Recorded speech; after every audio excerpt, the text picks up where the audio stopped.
Your world of rugby. This is the official Rugby 365 podcast.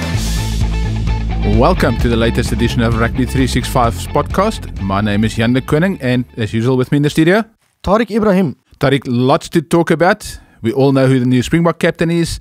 The coach named his squad for the June test, and we're all excited. There's definitely a lot to say. But let's start with the captain first. We said it last week, we wanted Warren Whiteley as a captain. We think he's our best option. But there's certain spin-offs from Warren Whiteley. But let's discuss his merits first. I mean, clearly the best number 8 in South Africa, clearly the best captain in South Africa. You know, we know what he's achieved with the Lions. We know how he's managed to galvanize the side and get them to play, attractive brand of rugby. And, regardless of what the scoreline is, they just keep going. And that's much to do with the way that he controls things and the way he controls his players and all those things. I mean, if they concede a try, he's the first one speaking behind the poles. And that's exactly what you want in a leader. You want a leader who, regardless of situation on the field, is just there for every team member and is there that can bring everybody together, get them to calm down, get them to take in the situation and just continue with the game plan. I hope it's not the last time that I'm going to say this, but credit must go to Alistair Coetzee and, whoever helped him with the selections. He's finally realized, the potential that Warren has. And, certainly from my side, I wish Warren everything of the best. And I'm sure that he'll make a success of this. I said this on social media yesterday, and I just want to point it out that not only is it the right choice, but at least, and this is not a slight on Adrian, but at least now we'll have a captain that smiles. You know what I mean? You spoke about have the ability to calm people down and keep things under control. And that's the difference. When people look like they're enjoying themselves, then obviously the rest of the players will follow. And you see that with the Lions, and hopefully that whole culture, and I'm not talking about the Lions rugby culture, I'm talking about the culture of being proud in a jersey, enjoying the rugby, and playing for the team. If that culture comes through, then I think we'll already make progress, and that's why we have to give Alistair credit. If there's a criticism of Alistair, I would have done this earlier. I would have done it for the year-end tour. I understand, he stayed loyal to Adrian and he has his reasons. But as we saw, it backfired a bit, and if he'd done it last year, Warren would now already have been 3-4 tests into his captaincy.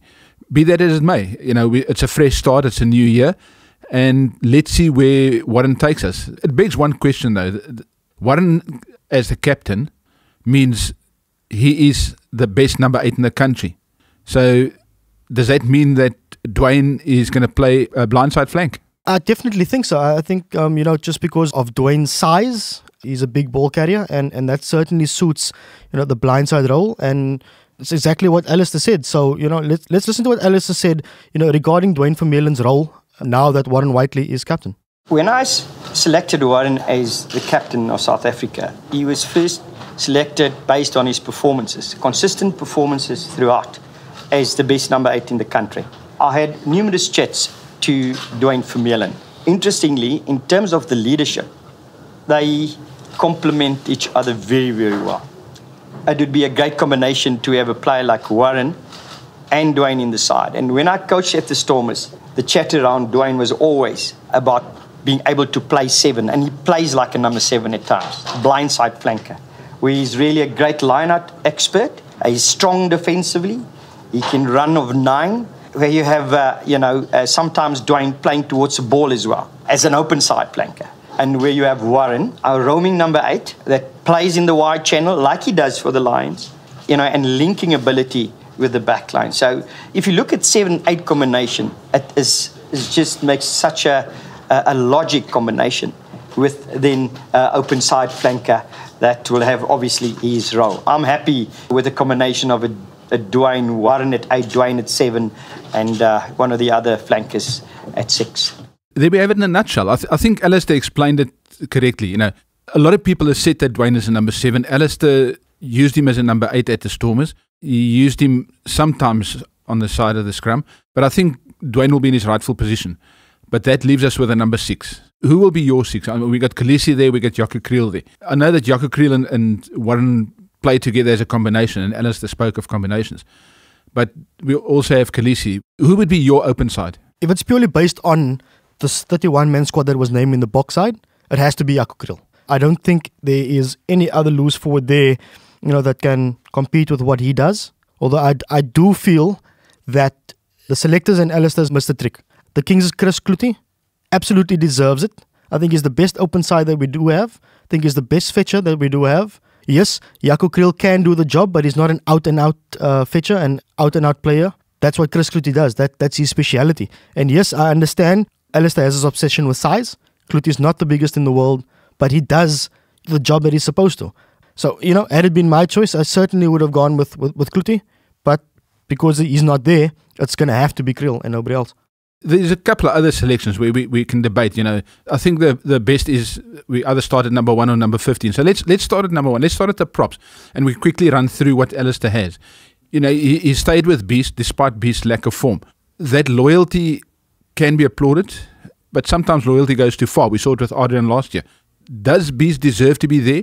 The man's a legend. He's done it, but currently he doesn't have the form. So to me, that's a bit concerning.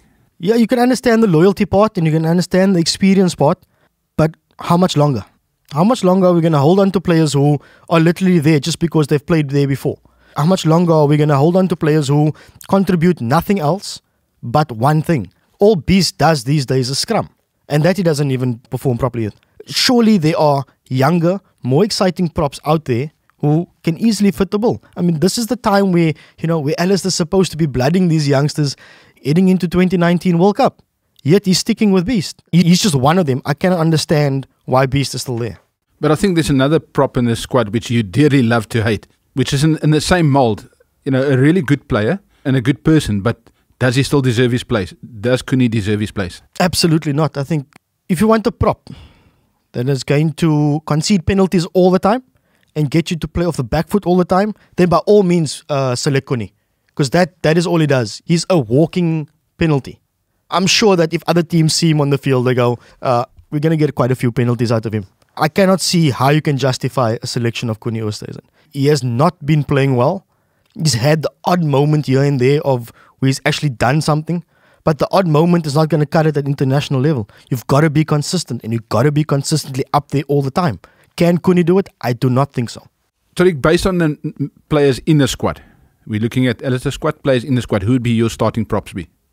Yeah, and obviously, based on the forwards that he has selected, I feel that the Ginger Ninja will make a good comeback. Obviously, we know he's returning to South Africa for good. So, there's a nice little tick in his box and we know what he can offer. So I reckon that at loose head will be Steven Kitsoff.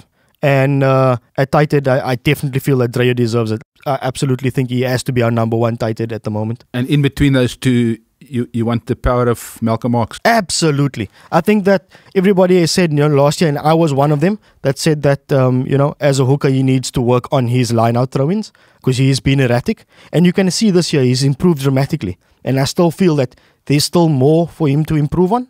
And once he can do that, you want to compare it, he can be our Dane Coles. I've said it before, and I'll say it again. He's explosive, he's unpredictable when it comes to running with the ball, and he's not afraid to get stuck in. All he needs to do to be the complete hooker, needs to keep improving on his line-out throws, and I absolutely believe that he'll be starting hooker from now until World Cup 2019. Behind that in the second row at lock, who'd be your starting locks? Well, the tried and tested combination of Eben Etzebeth and Peter Steff, that would be Alistair's choice. For me personally, Eben needs to first sort out his temper before anything else. And once he can get that in check, then he's an outstanding player. As soon as he's playing with less emotion, then I don't think there's a better number 4 out there. So I'll go with Eben at 4, providing obviously that his temper's in check. And to partner him, I definitely feel that at the moment, Franco Mostert is 5. Yes, I understand that Eben and Loet, have played together before and they understand each other. Yes, we know that Eben and Pieter Steff has played together and they continue to play together at the Stormers, and there's an understanding there. But I do feel that if you have to go on form and you have to go on they're playing within their franchise, I think 4 and 5 will be Eben and Franco Mostert. Then we get to the loose forwards. We already said Warren is captain, so he'll play number 8. And I know you made a strong case for Cloete, but he's not in the starting 15. But I just want to quickly pause at Cloete. You spoke about Koenie's penalty count, and you spoke about Eben's temperament and the risk of penalties. Cloete currently has one of the highest penalty counts in Super Rugby. So that's also a risk. So we need to find that balance. So who would be your flanks to partner Warren? given that we're looking for balance? Once again, I'm going to continue my thread of picking on form. And with that said, at 6, I'll have Jaco Kriel, obvious reasons. And then at 7, I'll actually have Siya Kolisi. I think that his performances for the Stormers, and he's proven also to be a leader. So he could possibly fill in one of those leadership positions in the Springbok setup. So I would have Vermeulen on the bench, to be honest, to make an impact in the last 20 odd minutes. But starting would be Kriel at 6, Kolisi at 7, and obviously Captain Whiteley at 8. Tauriq, but we know that Kriel hasn't played for a few weeks because of injury. He's fit and ready, or he's in the squad. So would you take that risk? I know that's a question everybody's going to ask you, given that he hasn't played for a few weeks. His form is great. I don't think there's any doubt up until the injury. But will you take that risk of playing a player who hasn't been on the field for a few weeks? Well, if we look at the selections in other positions, risks have been taken of guys who haven't played that much. So with a guy like Jaco Kriel, why not? Because you know he's going to be all heart. You know he's going to wear his heart in his sleeve. You know he's going to give it his all, regardless of whether he's, carrying a little bit of an eagle or not. The way he plays, you will not say that he's maybe carrying something, because that's just the type of player he is. Quickly move on to the back line. Scrum half, we know who's there and who's not there. Do you think Alistair will move away from last year's preferred choice? Based on what he's currently got in the squad, who do you think Alistair will start and who will you start? You got to select your 9 based on your 10. And we obviously know that if you look at the squad, Elton Jantjies is going to be playing at 10. Francois Steyn is there as well, but he'll provide cover. Alistair said that. There's no two ways about it. So then, do you go with a scrum half that Elton is comfortable with, that he's been playing with all the time? Or do you bring in a scrum half with more experience? And that's the conundrum that Alistair's going to face. The way I see it, Alistair is going to go with experience, so he will start with Francois Hoogaard. That's just my personal view on things. Although I would maintain the 9-10 combination that the Lions have been building. I would maintain Ross Cronje at 9 with Elton at 10, simply because they understand each other. They know, what to expect of each other, and they know how to use a golfing term, to dovetail each other. They have that sixth sense of just, I know exactly where you are. I don't have to, lift my head to see exactly where I need to pass the ball. I know you'll be there. I think the one thing is, we know that Francois Hoogaard will only arrive on the Monday before the first test against France. That's World Rugby regulations, so he can't arrive before that. So he'll have virtually no time to train with Elton Jantjies. So I think I agree with you there, is that either Page or Cronje, one of the guys who actually will have time in the next few weeks to train with Elton. And you need a steadying influence. So I will agree with you there. So let's move to the midfield. We all know who we would like to prefer, but seeing as Damien de Allende is there, I know you're a fan of Damien, but has he played enough? I mean, we'll get to the wing just now, but does Damien's 20-odd minutes of rugby justify? We spoke about Kriel, who hasn't played any rugby. Does Damien's selection justify him a starting role? There comes what I said earlier on about players being selected who have just recently come back. 20 minutes, does that count? I do not think so. I think that he needs more time. And we saw that when he came onto the field against the Blues. He still looked a bit out of it. So, with all due respect to Damien, he's not ready at the moment for international rugby. I would have rather gone with giving somebody else a chance who has certainly put his hand up and certainly said, listen, I've been given a chance because of an injury, and this is who I am, and this is how I can play. I think Harold Forster has thrown the short end of the stick, to be honest. Yes, we understand that Alistair has worked with Damien before. Like you said, there's loyalty there. But I'm sorry, when you are the Springbok coach, you cannot pick on loyalty. You've got to pick the best players in that position. And at the moment, I do not think that Damien de Allende is the best 12 in this country. Who would be your starting midfield partnership? Well, if you have to look at the backline of the players that he's selected, it certainly leans itself that Damien would start at 12, unfortunately. Although you could make a case for Jan Serfontein to start there.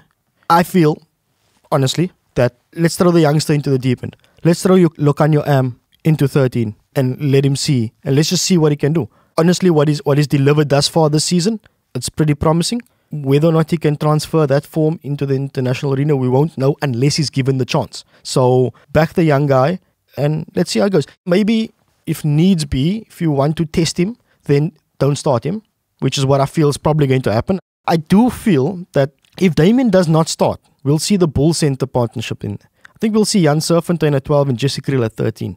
That's kind of what I'm sensing. If Alistair feels that Damien is not quite match ready yet. Let's take the back three in unison, because I've got a spin on a certain player in the A team, which will tie in with the Damien de Allende situation.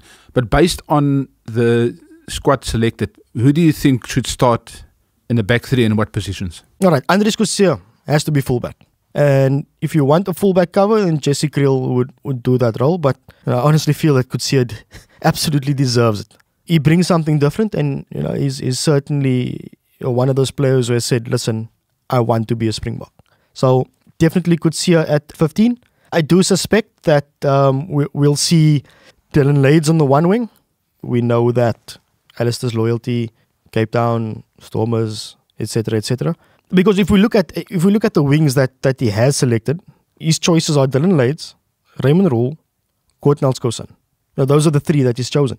And of those three, the two that stands out to me in terms of form and finishing ability is Dylan Lades and Gordon Elskosan. Now I know what's going to happen. I know there's going to be a few guys out there that's going to say, but they're both small and they both can't tackle. Their defense is weak. Fully understandable. Unfortunately, when you're a smaller guy, such things do happen. You kind of second guess yourselves when you come up to tackle against a bigger opponent. But I want to throw something in there. What if, just by selecting these two guys to start on the wing, with that Springbok emblem on their jersey, what if that serves as motivation enough for them to lift their defensive game? And all of a sudden we see them, become a completely new defensive player to balance out the attacking flair that they have. I would love to see that. So I say, let's start with Lades on the one side and Gordon Elskosan on the other side. I mean, what more is there to say about Skosan? He's been ridiculous. This is where I want to come in with a player in the A team, which I think has been done a great injustice. When you pick a squad, you need the odd, or you need some utility players. And Dylan Lades, we spoke about his 20 minutes. We have a player that I think has been done a great injustice. We spoke about Damien de Allende's 20 minutes. Ruan Kombrink came back from an injury. It was a lengthy layoff, but he came back. He played 2 games for in the new provincial challenge for the Lions' second string team or third string, and then he came in last week, started against the Bulls, and from the off he hit his straps. He looked like the player who came in. If we go back to that second test against Ireland last year, when he comes on and he wants to prove he deserves to be there, he showed everybody who wanted to watch or wanted to know that he's still got it, and he's still the best wing in South Africa. He's kicking chip and chase. He's all-round performance. And the beauty is, if Alistair is looking for a kicking option, and we know Andries Kutsia can kick, we know Dylan Lades can kick a bit, but Ruan Kombrink can kick the ball the proverbial mile with both feet. So isn't Ruan Kombrink perhaps an option at fullback? We've said it last year already, that Kombrink is quite a handy fullback as well. And he'll probably end up being a more dangerous player at fullback. So he's got 3 games under his belt. All right? Damien has got 20 minutes under his belt. How do you justify Damien being in the box squad, but Kombrink being in the A side? And then you're selecting only one out-and-out fullback in the Bok team. And then you've got potentially 2 players who could provide the cover if needed. Like we've said, there are certain selections that I honestly feel cannot be justified. And we said it last year, or at least we said it at the beginning of the year, that we're now going to start judging Alistair. And from a few selections that he has, it does not seem promising to me. He's made one excellent selection in making Whiteley captain, whereas players in other positions and the balance of the squad, to me, the balance is certainly not there. The one thing that we must say, I mean, it's worth mentioning it, is that he's got Frans Steyn in his squad. So is Frans Steyn his cover, his utility cover, the guy who can play fullback, the guy who can play in the midfield and who can cover fly-off? It certainly seems that way. If you look around, we have one out-and-out fly-off, Elton Jantjies. We have one out-and-out fullback, Andries Kutsia. Then you've got Jesse Kriel, who can play centre fullback. You've got Francois Steyn, who can cover fly-off centre and fullback. And the rest of them are kind of, just one position players. Okay, maybe you can throw Lades into there as well. He played 1 game at 10 for the Stormers, although he seemed out of his depth, and you could see that he hasn't played 10 in a while. But he can play fullback. He can play fullback and wing. So there are some utility players who can cover, but they're not out-and-out specialists. And I feel that at international level, you might just need 2 utilities, and the rest needs to be out-and-out specialists in a position. And that's why I say I don't feel the balance is there. Tauriq, to wrap up this part of our discussion, we still got lots of games to look at. Give us your starting 15. Not Alistair's starting 15. We know Alistair has got his ideas, but give us your starting 15 based on the squad announced this week. 1, Steven Kitsoff. 2, Malcolm Marx. 3, Ruan Dreyer. 4, Eben Etzebeth. 5, Franco Mostert. 6, Jaco Kriel. 7, Siako Lisi. 8, Warren Whiteley. 9, Ross Grenier. 10, Elton Yankees. 11, Dylan Lades. 12, Jan Serfontein. 13, Lucanio Am. 14, Kortnel Skousen. And 15, Andries Kutsia. Well, there we have it. Tauriq's starting 15. I don't think I disagree with him too much, Tauriq. Maybe 1 or 2.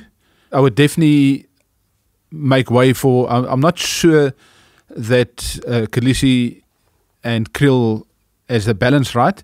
I might start with Dwayne, but other than that, I think you probably got it spot on. Tauriq, let's look at starting with the Super Rugby. It's our last full round of Super Rugby for over a month. Next week, it's just the New Zealand Australian teams ahead of the British and Irish Lions tour. And then right at the end of July was just the South African round. So starting this week, we got a big New Zealand derby, Blues against the Chiefs. Absolute must win for the Blues. James Parsons and Tano Umaga has said it that, from now on they have to win every single game and then hope other results go their way if they want to qualify for the playoffs. Unfortunately, I don't see them, getting one over the Chiefs. I think the Chiefs should win it by about 12. Then it's sleep time, Reds versus the Force. Nobody really cares. Nobody's really worried. We know what happens in the Australian sides, but you got to go with the home side then. I'd say Reds by about 5 or 6. Saturday we start with a very interesting game.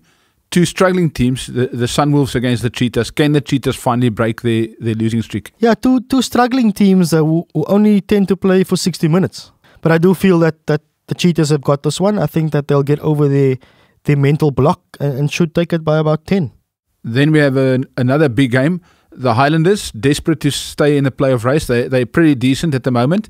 And they are up against a Waratahs team who can still top the Australian Conference. One-way traffic in this one for me, Jan. I think the Highlanders are hitting their straps and they should put the Waratahs away by at least 15. The next game is a pity party. Everybody will feel sorry for the Rebels because they host the Crusaders. Yeah, well, another one-way traffic game. The less said about it, the better. Crusaders to win easily by at least 25. And I think the following game might as well be a pity party as well. The Bulls at home to the Hurricanes. Yeah, I'm going to have to agree.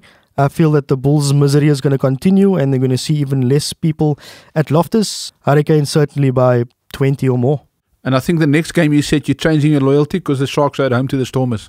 Not at all, eh? I feel that, even though we got lucky against the Blues, yes, I said it, we got lucky. I do think that the victory, even though regardless of how it came, it's a confidence booster. And, I'm going to back the Stormers to take that one by 5. Do I sense snipe at the referee in your last comment? I plead the 5th. Then we move on to the midnight run, the Jaguares against the Brumbies. Yeah, I don't see the Brumbies, traveling to Argentina and beating the Jaguares. Yes, I said it before when the Force went there, I didn't give the Force a chance and they ended up proving me wrong. I do feel though that the Jaguares, are going to bounce back and they're not going to take that defeat lightly. So I reckon about 8 points. Then we have a Sunday afternoon party, a nice family day at Ellis Park. The Lions against the Kings. Do you think the Lions have got it in for one more big game to celebrate Warren Whiteley's appointment as Springbok captain? This is the one game I'm actually looking forward to. We know the Kings are exciting. We know the Lions are exciting. So to me, it's going to be a nice, high-tempo, entertaining game. But a Lions at home, you'd be a fool not to go with them. And yes, there's plenty to celebrate up in Johannesburg, especially with Whiteley's appointment. So Lions will win it, definitely. They'll win it comfortably, but it's going to be exciting. I reckon Lions to win with a bonus point. Tauriq, and then we've got 2 big domestic finals in Europe. We've got the Premiership final and the Pro 12 final. So let's quickly look at those games. Wasps against Exeter. Got to go with Wasps. I think they're high on confidence and should have this one in the bag. It's going to be close. It's definitely going to be an arm wrestle, and we're going to see, kind of an international approach, teams wanting to win. So if the penalty is there to be taken, I think they're going to go for the 3 points, and that to me is the difference. I think Jimmy Gopeth is going to be the difference in his boot. And then in the Pro 12 final, we got Munster, Rassie Erasmus's team, against Scarlets. I'm going to go for the sentimental vote. I'm going to go with Munster. I think, the way they've been playing, they deserve it. And obviously, in memory of Anthony Foley, definitely Munster. I just think that those celebrations will be something to behold. Well, there you have it. All our predictions for the weekend. Tauriq Springbok team. Lots of fun to look forward to. From me, Jan de Koning. And Tauriq Ebrahim. Enjoy your weekend.